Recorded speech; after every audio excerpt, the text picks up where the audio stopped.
Today's daily Bible thought goes along with our week of waves.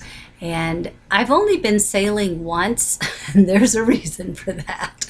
So I went sailing, and when we started, it was very calm, and there were three of us. And then somewhere in the middle, somebody in another boat, thinking it was kind of funny, broadsided us, and we flipped. I had to hold the centerboard, and Lisa and Karen went to try to get the cushions, and it was crazy and chaotic. And then about the time we started to gather everything, a storm came up on the lake. It wasn't a pleasant experience. Thankfully, one of the neighbors saw what was happening and came out in their boat and rescued us.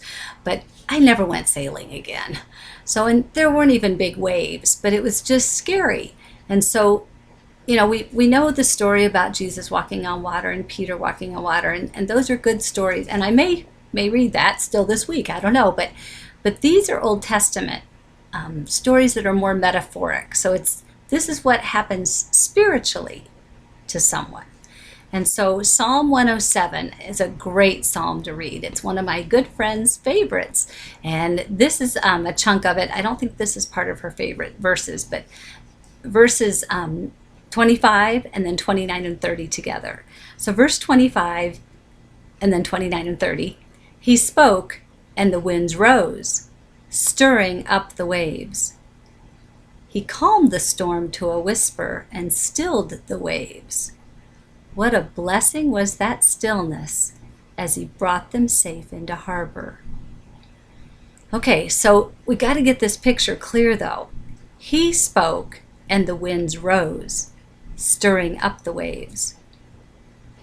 And then he calmed the storm to a whisper and stilled the waves. So all power, authority, and control are in God's hands. And then what a blessing was that stillness as he brought them safely into harbor.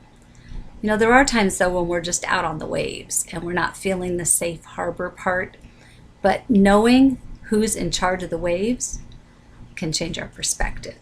So that's what I'm working on. I'm working on my perspective. I don't want to watch the waves. I want to think about whose hands it is who controls them.